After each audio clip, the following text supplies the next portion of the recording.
Mr. Sandman, bring me a dream. Make him the cutest that I've ever seen. Give him two lips like roses and clover. Then tell him that his lonesome nights are pussy. Hit it late with a bitch from the bayou. Make sure the pussy ball no Caillou. Hadouken your ass like I'm Ryu. I'll splash on your ass like I chapstick on my lip and I'm looking like a bitch. I had a couple kids, but I threw 'em in a ditch. For the ice on my wrist, no I die with the whip. We can take four spin every rap before 10. I've been fucking bitches in my minivan. And I've been flipping switches cause I know I can. Assalamualaikum warahmatullahi wabarakatuh. Halo lur kumaha damang. Mudah-mudahan Allah Subhanahu wa taala selalu memberikan kesehatan dan kemudahan bagi kita semua untuk menjalankan pengabdian kepadanya.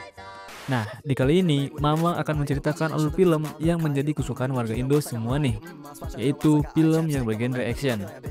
Film kali ini menceritakan seorang ayah muda yang kehilangan keluarga kecilnya, di mana hal itu disebabkan oleh sahabatnya sendiri. Selain itu, ayah muda ini harus hidup secara pahit selama 10 tahun di penjara dengan tuduhan yang tidak jelas. Hal itu membuatnya memiliki kepribadian ganda yang membuatnya kuat tahan banting. Film ini sangat brutal yang diproduksi oleh orang Melayu di sana. Bagaimana keseruannya? Saksikan di video berikut. Film ini dimulai dengan menampilkan Zapik, seorang narapidana yang baru saja dibebaskan dari penjara setelah 10 tahun mendekam di balik jeruji besi dengan tuduhan yang palsu. Dengan perasaan yang lega, Zapik akhirnya bisa menikmati udara segar di luar penjara. Dengan hati yang berdebar, Zapik bergegas ke rumahnya, berharap bisa bertemu kembali dengan anaknya dan istrinya. Namun, nasib tidak berpihak kepadanya. Anak dan istrinya telah meninggal dunia 8 tahun yang lalu, saat Zapik masih berada di dalam penjara. Sekarang, rumah yang dulu penuh dengan tawa dan cinta hanya meninggalkan kenangan indah bagi Zapik bersama keluarga kecilnya itu. Rumah yang dulu penuh dengan kenangan bahagia itu kini menjadi saksi bisu atas tragedi kelam yang menimpa keluarga Zapik. Istri dan putra tunggalnya dibunuh di rumah itu tanpa diduga, meninggalkan luka yang mendalam di hati Zapik. Saat Zapik tengah terhanyut dalam emosi, tiba-tiba ia didatangi oleh Feroz, seorang pria yang sangat khawatir dengan keselamatan Zapik setelah mendengar teriakannya. Setelah memastikan Zapik tidak berada dalam bahaya, Feroz pun segera mengingatkan Zapik untuk segera meninggalkan rumah tersebut. Alasannya karena teriakan Zapik telah menarik perhatian tetangganya yang kemudian melapor ke polisi dikarenakan dianggap berisik. Feroz khawatir jika Zapik tidak segera pergi, maka polisi akan segera datang dan menimbulkan masalah baru untuk Zapik. Setelah itu, Zapik menuju ke rumah temannya yang bernama Kuan. Kuan seorang mantan narapidana yang juga pernah berbagi pengalaman pahit di penjara bersama Zapik. Zapik akan tinggal di rumah Kuan untuk sementara waktu sampai dia mendapatkan pekerjaan baru. Kuan yang sekarang hidup seorang diri memiliki seorang putri yang sudah dewasa. Namun, Kuan sengaja menjaga jarak dengan putrinya dikarenakan ingin memberikan kebebasan untuk menikmati hidupnya sendiri. Bagi Kuan, kebahagiaan putrinya adalah segalanya, dan ia merasa bahagia jika putrinya itu bahagia juga. Tak apa, Kuan. Kau buat apa yang kau nak buat. Melihat prinsip hidup Kuan yang seperti itu, Zapik teringat bahwa ia tidak memiliki siapa-siapa lagi. Tidak seperti Kuan yang masih memiliki putrinya yang bisa membuatnya bahagia sampai sekarang. Keesokan harinya, Zapik menuju ke perusahaan Lion Group untuk menemui sahabatnya yang bernama Sam Lee, yang kini telah menjadi CEO perusahaan tersebut. Di kantor Sam, Zapik melihat seorang wanita yang bernama Sophia yang selalu menampingi Sam. Sam mengungkapkan bahwa Sophia bukan hanya sekedar asisten biasa nih, melainkan juga seorang ahli bela diri yang berfungsi sebagai bodyguard pribadinya. Awalnya Sam mengira bahwa Zapik datang untuk meminta pekerjaan. Namun, Zapik dengan jujur mengungkapkan bahwa tujuan utamanya adalah untuk mencari tahu tentang kasus pembunuhan keluarganya yang 8 tahun ke belakang.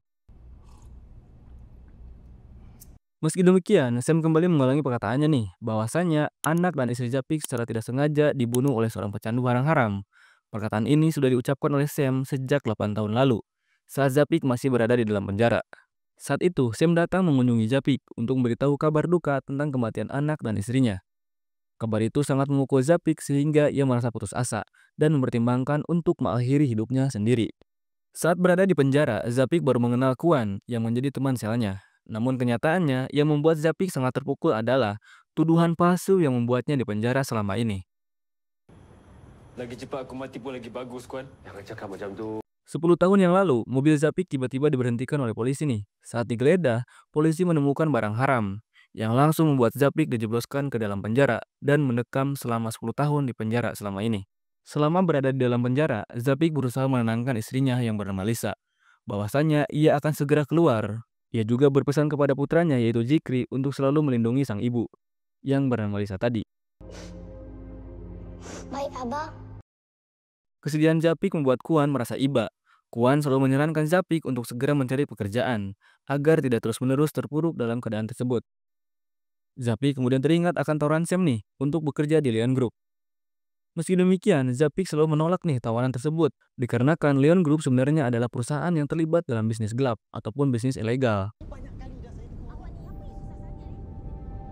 Saat Zapik merasa bimbang, ia secara tidak terduga bertemu kembali dengan Feroz. Feroz selalu menyarankan kepada Zapik untuk menerima tawaran pekerjaan tersebut dari Leon Group ataupun dari Sam. Paginya, Zapik kembali menemui Sam, dan pada akhirnya ia mendapatkan pekerjaan sebagai debt collector. Keesokan harinya, Zapik mulai pekerjaan dengan mendatangi tempat servis barang elektronik. Di sana ia bertemu dengan Devi, seorang wanita ahli komputer yang sangat cerdas. Ternyata, Zapik datang untuk menagih hutang ayah Devi, yang sering kalah berjudi. Kabar ini membuat Devi marah besar nih kepada ayahnya. Boleh dicari dari siapa yang tahu caranya. Karena Zapik tidak tega melihat ayah Devi yang sudah tua, ia memberikan kesempatan 1 minggu nih kepada ayah Devi untuk melunasi hutangnya. Namun, ada alasan lain yang mendorong Zapik menerima pekerjaan ini. Ia ingin mengungkap siapa yang telah membunuh keluarganya. Tujuan pertama Zapik adalah menemukan pecandu yang disebut oleh Sam. Dan tidak butuh waktu lama, Zapik berhasil menemukan markas para pecandu yang selama ini dicari. Bos. Meskipun pekerjaannya sebagai debt collector membawa uang banyak, Zapik menghadapi resiko yang sangat besar nih. Malam itu, Zapik tiba-tiba diserang oleh kawanan preman. Namun, kejadian itu berubah menjadi tak terduga ketika Feroz muncul dengan menghajar para preman itu. Usai perkelahian, Feroz mengikuti Zapik sampai ke rumah Kuan. Zapik terkejut karena ia tidak menganggap Feroz sebagai temannya. Feroz akhirnya mengaku bahwa ia adalah sepupu Lisa, istri dari Zapik. Dengan demikian, Feroz mengajak Zapik nih untuk bergabung dalam misinya, yaitu mencari pembunuh Lisa dan membalaskan dendamnya. Kedatangan Feroz malam itu membangunkan Kuan, namun Zapik sengaja tidak mengenalkan Feroz kepada Kuan. Sekarang ia lebih tertarik nih dengan misi Feroz dan ingin fokus mencari siapa pembunuh keluarganya. Keesokan harinya, Zapik mendatangi rumah Feroz yang sementara waktu tinggal di sebuah hotel. Bro. Di sana, Feroz mengumpulkan informasi tentang pembunuhan anak dan istri Zapik. Ia berhasil nih mendapatkan video rekaman amatir yang menampilkan malam pembunuhan Lisa dan anaknya. Keesokan harinya, Zapik melakukan rutinitasnya sebagai debt collector dan menyetorkan uang kepada Sofia. Jumlah uang yang sangat besar itu membuat Sofia khawatir bahwa Zapik mungkin akan menjadi target perampokan di jalan. Zapik kemudian menenangkan Sofia nih dengan mengatakan bahwa ia sekarang memiliki asisten, jawab Zapik. Akan tetapi, itu membuat Sofia sangat terheran-heran dan sangat bingung. Namun, Sofia hanya mengingatkan Zapik untuk tidak membicarakan tentang pembunuhan Lisa di depan Sam. Menurut Sofia, hal itu hanya akan mengorek luka lama Sam, karena kan Lisa juga merupakan sahabat baiknya. Setelah bertemu dengan Sofia, Zapik mendapatkan panggilan telepon dari Devi. Rupanya Devi telah berhasil mengedit video amatir yang mereka temukan sebelumnya, membuatnya menjadi lebih jernih. Setelah menerima video tersebut, Zapik langsung menontonnya bersama Feroz. Saat itu Zapik melihat sosok pria pincang yang mengingatkannya kepada Bejo. Malam itu juga, Zapik dan Feroz menuju markas para pecandu untuk mencari Bejo. Setelah mencari selama beberapa waktu, akhirnya Zapik berhasil menemukan Bejo yang sedang dalam keadaan mabuk. Tanpa basa-basi, Zapik langsung bertanya kepada Bejo, apakah dia yang membunuh Lisa? Bejo pun menyangkal tuduhan tersebut. Namun, Feroz yang langsung naik hitam dan turun tangan menghadapi Bejo secara langsung nih. Setelah sedikit geretakan, Bejo mengaku bahwa dia tidak mengenal yang namanya itu Lisa. Namun, ia mengenal dengan yang namanya itu Feroz ataupun si Feroz ini.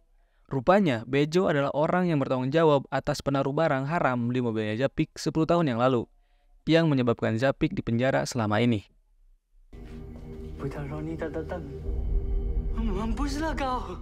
Jawaban Bejo tersebut membuat Feroz semakin geram. Hingga akhirnya, pertikaian antara Feroz dan Bejo pun pecah. Pertikaian ini menarik perhatian para bodyguard nih yang menjaga markas tersebut. Saat menyadari bahwa Zapik dan Feroz adalah orang asing, para bodyguard langsung menyerang mereka. Perkelahian itu pun membawa Feroz dan Zapik bertemu dengan pengelola markas tersebut yang bernama Rosie.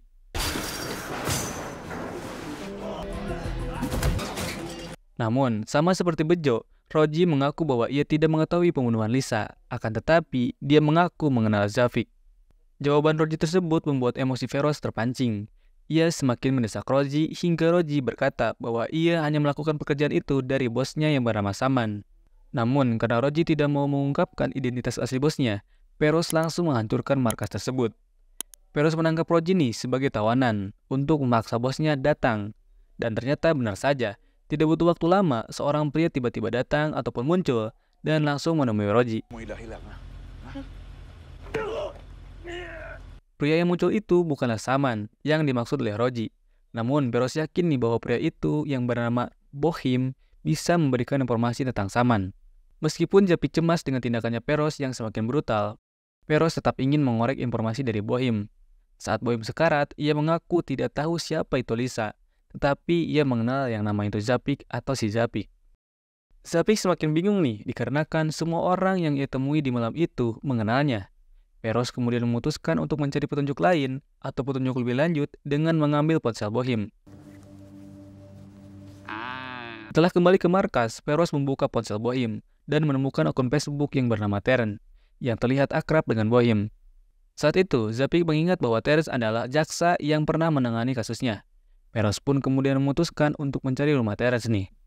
Namun, Zapik khawatir nih Terence akan menjadi target berikutnya dan mencegah Feroz untuk mencari tahu yang lebih lanjut. Tapi, Feroz malah curiga nih bahwa Zapik ingin menghentikan rencana balas dendam mereka. Kita tak boleh berhenti selagi setiap daripada orang tu masih hidup, kau faham? Keesokan harinya, Zapik kembali mengikuti Feroz ke rumah Terence. Saat itu, Terence ternyata sedang bermain dengan cucunya, membuat Zapik merasa tidak tega. Namun, Feroz memaksanya untuk membawa Terence pergi nih. Di tempat lain, Roji sedang dihadapkan pada bosnya, yaitu Saman, yang ternyata adalah Sam. Markas pecandu tersebut adalah salah satu bisnis ilegal di bawah Leon Group. Karena aksi Feroz itu, Sam mengalami kerugian besar. Tidak hanya uang nih, tetapi juga stok barang haram yang dibakar oleh Feroz dan Zavik. Zapik dan Feroz membawa Terence ke sebuah gedung tua, di mana Zapik menanyakan alasan Terence nih mengapa dia menjebloskan Zavik ke dalam penjara. Namun, karena Terence tidak mau mengaku, Feroz langsung menghajarnya hingga babak belur. Tapi, Feroz tidak mau memberinya ampun nih sampai ia mengaku. Akhirnya, saat Terence sekarat nih, ia mengaku bahwa ia disuruh oleh Leon Group yang memanfaatkannya. Sam yang merasa bisnisnya rusak karena Zavik memerintahkan Sofia untuk pergi ke rumah Kwan.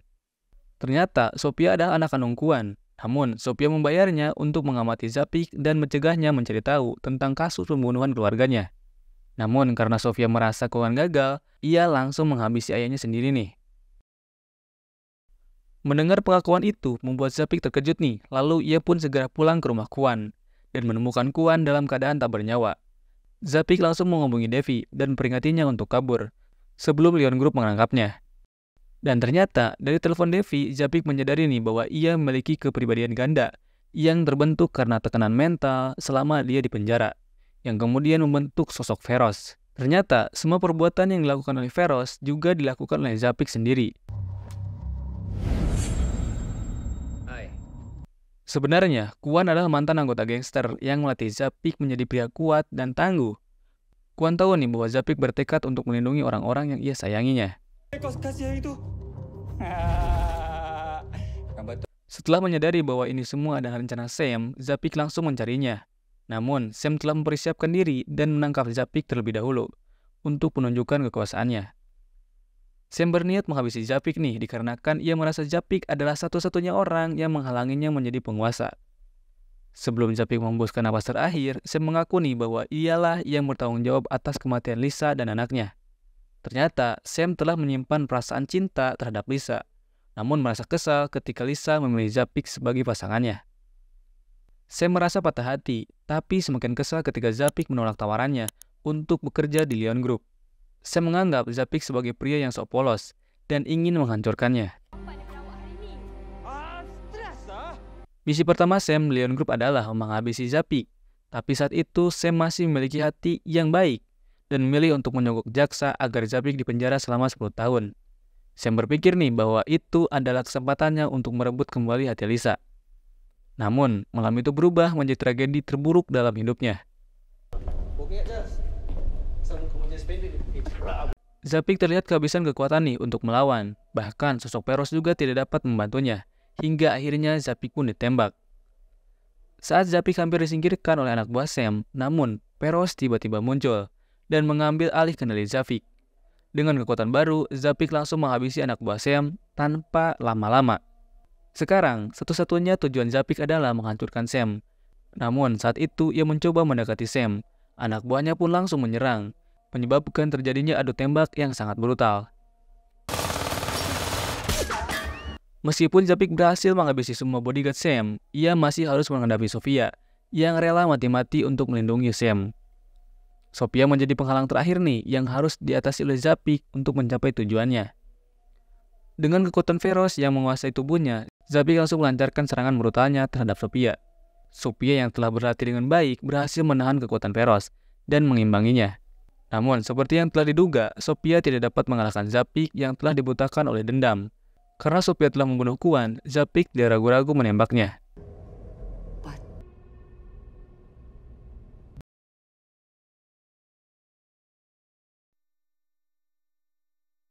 Ternyata, Sam salah mengira saat Zapik memiliki kesempatan untuk menembaknya, ia justru teringat pada persahabatannya dengan Sam. Namun, Peros kembali mengambil alih kendali Zapik dan membangkitkan dendamnya. Namun, setelah pertarungan bersama Sam usai dan dimenangkan oleh Zapik, pertarungan berikutnya datang dari arah yang tidak terduga.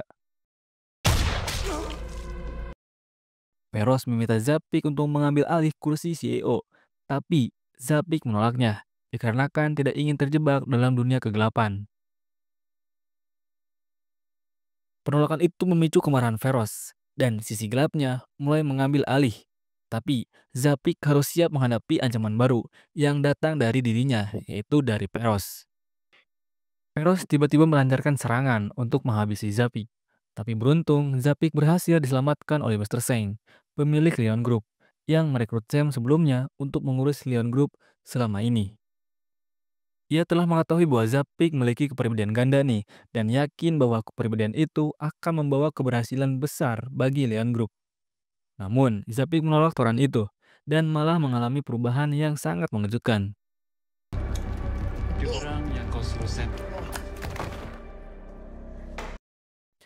Pesan yang bisa Mamang sampaikan adalah suatu hal yang menurut kita sulit untuk dilewati. Kenyataannya, Allah memberikan kesulitan ini dikarenakan kita berhasil melewati kesulitan sebelumnya. Hindari yang namanya itu balas dendam, tapi carilah yang namanya itu keadilan. Oke, sekian. Terima kasih. Wassalamualaikum warahmatullahi wabarakatuh. Mr. Sandman, bring me a dream. Make him the cutest that I've ever seen. Give him two lips like roses and clover. And tell him that his lonesome nights are pussy. Hit it late with a bitch from the bayou. Make sure the pussy ball no Caillou. Hadouken your ass like I'm Ryu. I'll splash on your ass like an eye chapstick on my lip and I'm looking like a bitch. I had a couple kids, but I threw them in a ditch. With the ice on my wrist, no I die with the whip. We can take 4 spin every bad before 10. And I've been fucking bitches in my minivan. And I've been flipping switches cause I know I can. And